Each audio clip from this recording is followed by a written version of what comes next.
The spiritual lineage of the Universal White Brotherhood was founded by Master Beinsa Deuno, also known as Peter Konstantinov Danov of Bulgaria, in 1897. Master Beinsa Deuno taught that the qualities of humility, obedience, honesty, goodness, intelligence, and nobility are foremost in spiritual practice. He explained that one should walk the path of love, wisdom, and truth. The Universal White Brotherhood believes that God is in everything, in the stones, the plants, the water, the air, the animals, and the light. Following the principle of ahimsa or non-violence, Master Beinsa Deuno practiced and preached a vegetarian diet. The Master was also an accomplished musician and composer of many spiritual songs and compositions. Today we will read a second and final segment from Master Beinsa Deuno's lecture entitled For the Glory of God. The lecture was given to some of his disciples in Bulgaria on the highest mountain peak in Bulgaria of the entire Balkan Peninsula, named Musala, which means near God or place for prayer.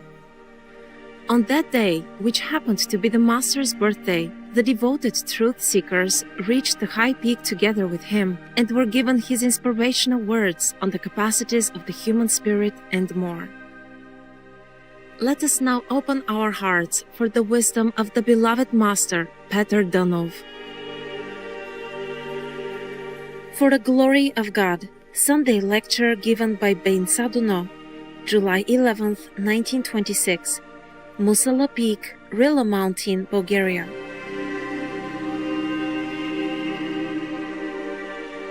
You shall study the thermal ether, which has a connection with love. You shall study light, or the light ether, which has a connection with faith and wisdom. You shall work with the chemical ether, or with the volitional manifestations of the human soul, with water. The ancient alchemists made the following classifications. Earth is the life, water is the chemical processes, light is the air, and heat is the fire. People should master these elements: earth, water, air, fire, light, and heat. People should be able to make their own fire. If your heart is cold, you should be able to warm it up yourself inwardly. You should not wait for someone to warm it up from outside. You will say, "Let God do it." It is God who acts from within. God can do everything himself, but he wants to make us master our own selves alone. God wants us to love. In this way, you are learning a great art. If you have fire and can master it, you may even descend to hell. A person who cannot master water, who cannot master air, who cannot master light, and who cannot master warmth, such a person is suitable for nothing. These are all opportunities when it comes to humans. If people do not use these opportunities, they will accomplish as much as the fish.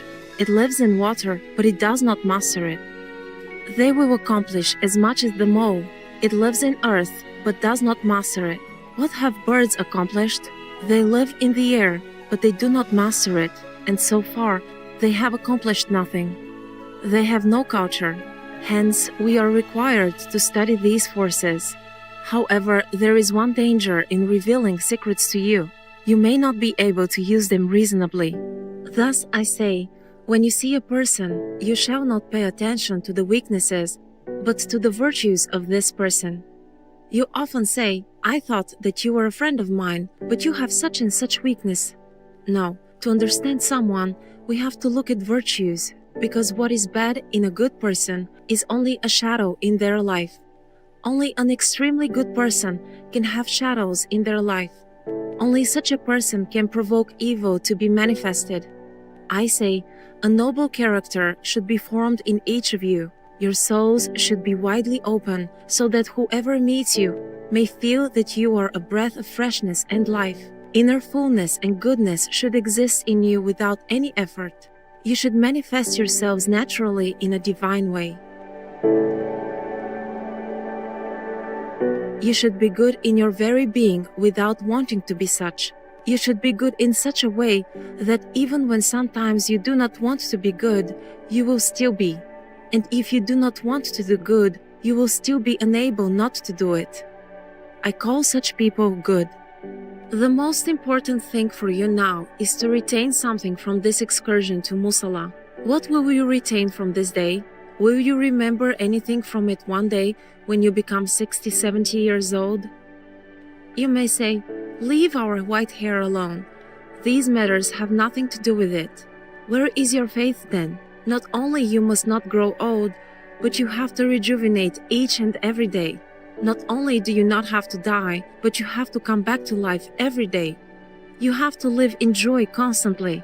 And when you go to the other world, you will climb Musala again. However, you will see it in a different form there.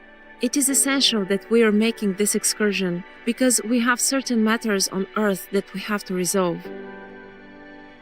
Every ascent to Musala gives us an impulse. Here we are at the summit and no one can stop us. Our elan is so great that we can take over the summit from anywhere. We are at a height where the lodge of black darkness is powerless. It can do nothing as we will break through everywhere. An elan has to be present in every person, in all of us. The mistake that all of you make is that you do not have elan. You must have an ideal. If you stop at the smallest difficulty, there is not an elan in you. If you have elan, you will be like birds. You will come by and fly away. If you have an elan, if you have an ideal, no devil can stop you. So the high ideal, striving towards God, brings warmth. You see, even here at Musala, at this height we have a temperature of 22 degrees Celsius. What does it show physically? When we add up 2 plus 2, we get the number 4, the strongest number at the highest place. The fire of these energies, of these forces, act in one square. Whatever ends up there gets destroyed. So here we have the square of life. At 22 degrees Celsius, life can destroy all obstacles that may come across one's way. Here, nature demonstrates this principle.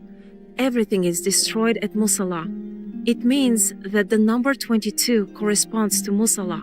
There are also 22 letters in the Jewish alphabet. The Jews interpret their entire philosophy in line with the Kabbalah. Therefore, all separate units live for the common unit. The common unit is God, with whom we are connected. And all our ideas are corrected in line with this common unit. We constantly think of God, but we do not realize it, and there is no need to do so. However, a sacred idea is lodged in us. When we come to a certain place, we always correct our mistakes exactly according to this idea. God is the one who corrects our errors. God says, "Do not do this," and you happily accept it. There is no person on earth who is not corrected by God. Sometimes you cry until God comes, looks at you, holds your hand, and you are released from all hardships of life. Dedicated viewers, we are grateful for your pleasant company for today's words of wisdom.